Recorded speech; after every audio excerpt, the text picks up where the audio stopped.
Hi, thank you to our host, MEP Zala Tomasic, and to all the organizers, and especially to you, Mark Laureyns, and to you, Lidia, for being the convening force behind this important event today.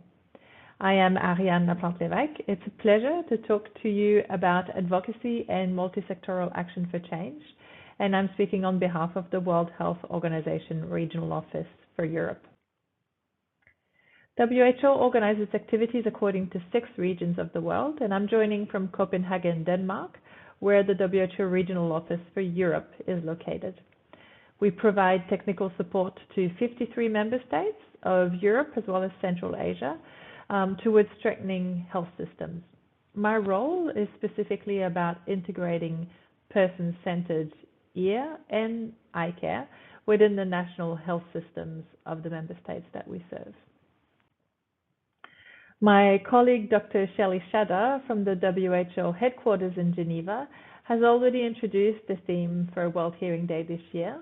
You've heard that it's about changing perceptions, mindsets regarding ear and hearing conditions, and about empowering ourselves as well as those around us for protecting our hearing and preventing hearing loss. It's also about seeking help when warning signs are appearing. And that help could take the form of undergoing a hearing check or seeking rehabilitation services or perhaps using hearing devices or other assistive technology. And it's also about being an ally for persons with hearing loss. And this is, of course, very important because hearing loss is a major public health issue.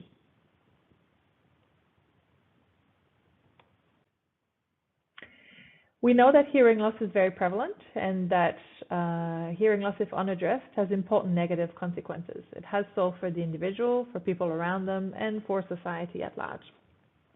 We estimate by 2030 there'll be over 500 million people worldwide that will be having a disabling hearing loss that requires rehabilitation. And we know also that currently there's over 1 billion young people that are facing the risk of permanent hearing loss due to long-term exposure to loud sounds. It could be during recreational activities, such as listening to music or playing video games. So in a way, there's a lot that needs to be done when it comes to ear and hearing conditions, and some might say that the picture is somewhat bleak. But there's also some good news. There's many cases of hearing loss that can be prevented. There's around 80% of cases of ear and hearing conditions that can be addressed in primary care. And with early treatment, the negative impact of hearing loss can be largely mitigated. So the future is also bright. And this duality between hard facts and also hope is very staggering when talking to persons with hearing loss as well as their families. When I talk with persons with hearing loss and their families, I'm reminded that there's progress. There's a mother in Eastern Europe that was saying recently that services in her country for children identified with hearing loss are much better than they have been before.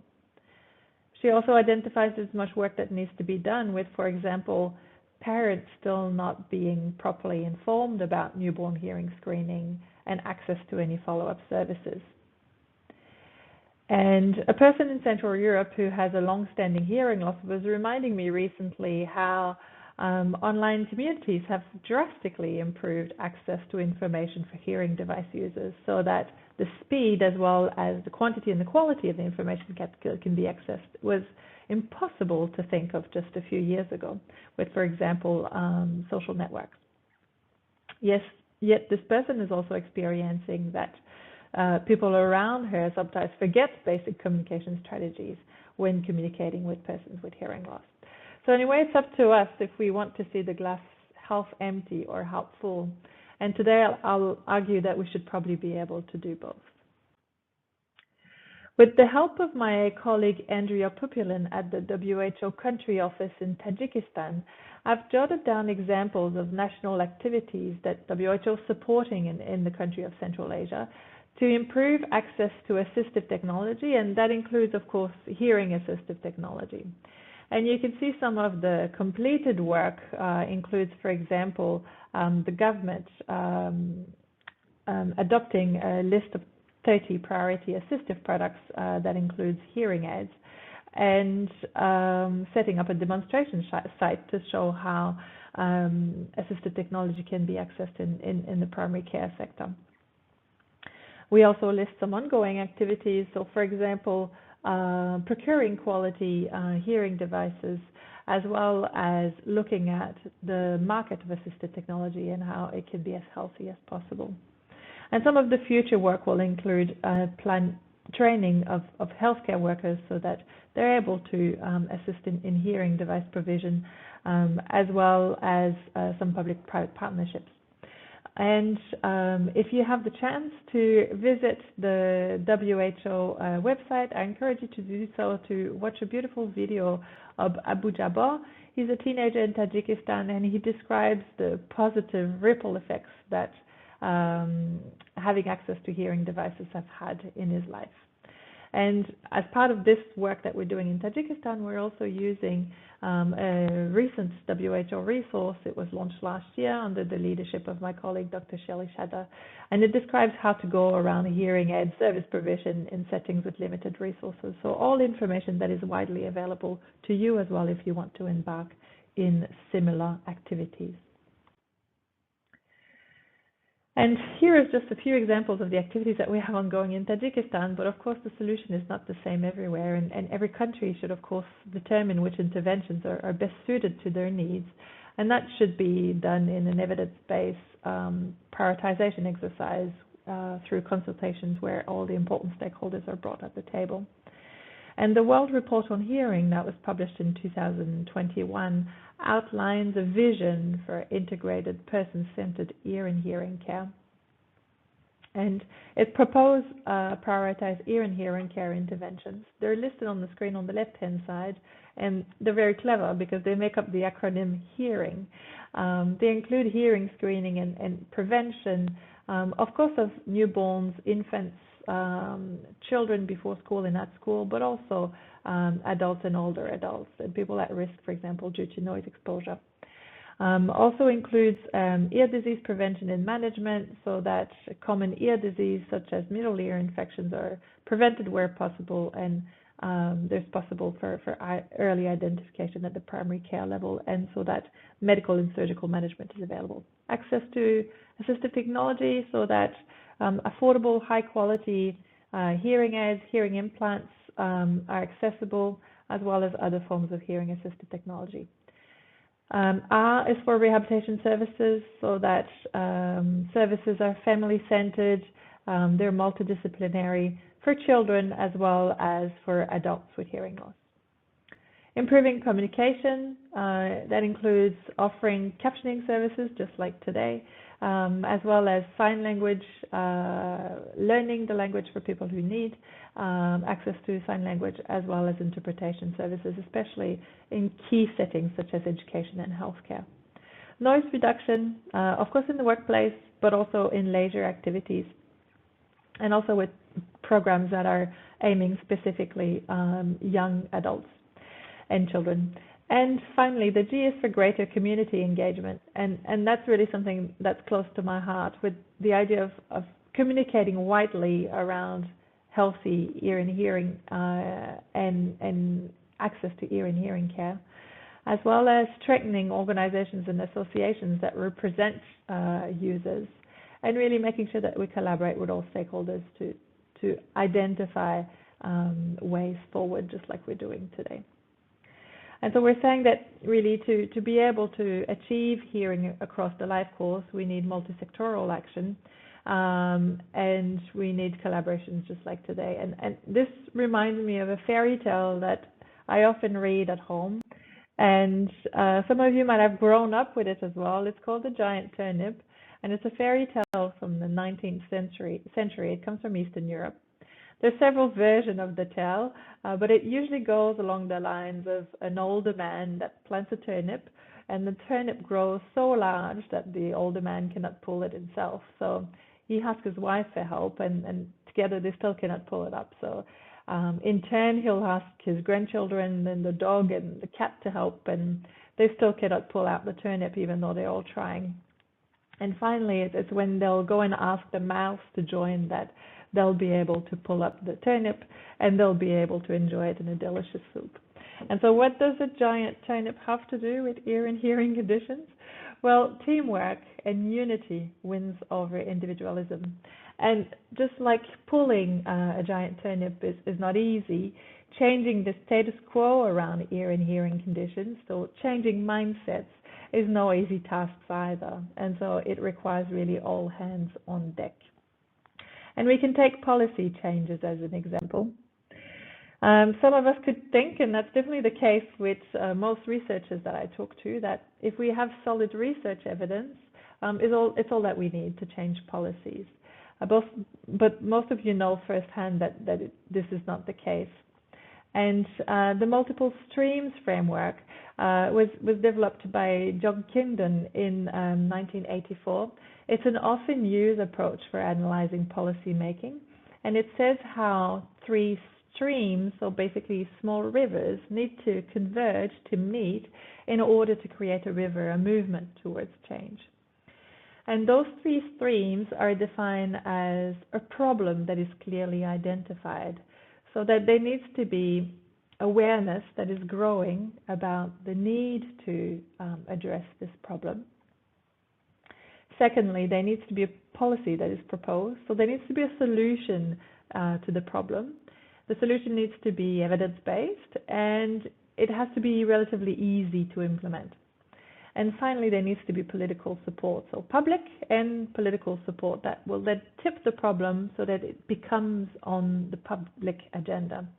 And it's then, and only then, that a window of opportunity that will open for policy change that will become available. And that's really just the start towards changing health policies, because this is when the agenda setting is happening.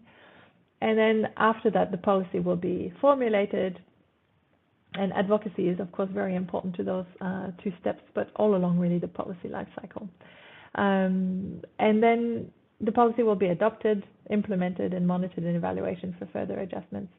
And as I was saying before, cross-sectoral global networks are able to influence agenda setting. They do matter, especially for shaping the way that the problems and the solutions are understood, and for really raising awareness amongst the important stakeholders of addressing the issue.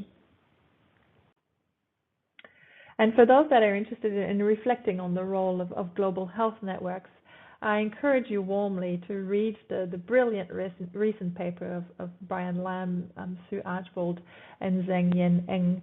They were wanting to inform the design of a global network for hearing health advocacy that then became the Cochlear Implant International Community of Action. And in this information gathering phase, they interviewed and they surveyed global key stakeholders. They approached leaders of global family and user groups, also professional groups, some of them representing medical, audiology, therapy professionals, and also industry representatives. They conducted 31 interviews with stakeholders from 20 countries, and they also received survey responses from 63 individuals from 28 countries. The paper is brilliant in terms of covering how people from different sectors can be brought together for advocacy. And I'm sharing on the screen some of the input that they collected regarding hearing advocacy and really a call for multi-sectoral action.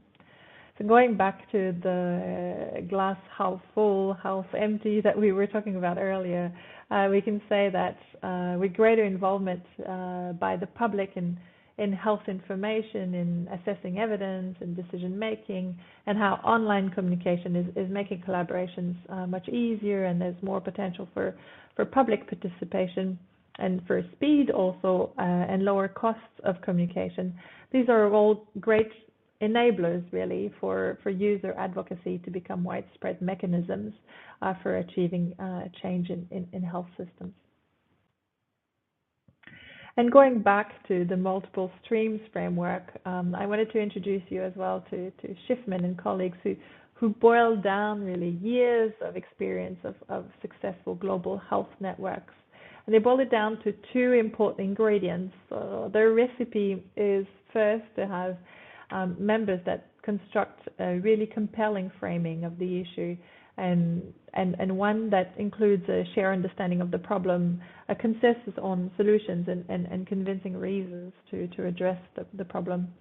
And the second ingredient to them is a political coalition that includes individuals as well as organizations beyond the traditional base, so to think creatively as to who should be at the table, and to be engaged in the politics of the issues, not just the technical aspects. And that maintaining this frame with a broad group of stakeholders can sometimes be in tension, and that networks that are able to achieve their goals will find ways to balance those two challenges. And when talking about multi-sectoral advocacy for ear and hearing conditions, I would like to encourage you to join the World Hearing Forum. The World Hearing Forum was launched in 1819. It is a global and multi-sectoral advocacy network that is hosted by WHO. The members of the network are committing to supporting ear and hearing care in its broad definition, and to raising hearing care access as a topic of public health importance. The vision of the forum is one of a world where no one is experiencing hearing loss due to preventable causes, and where those with hearing loss can achieve their full potential. So I would like to invite you, if you're working in the public health domain, it could be in healthy aging, in education, child health, rehabilitation, disability, primary care, nursing. If you have significant actions, activities, you have a strong interest in ear and hearing care, please consider joining the World Hearing Forum. I thank you for your attention. I will pass the floor back to our wonderful host.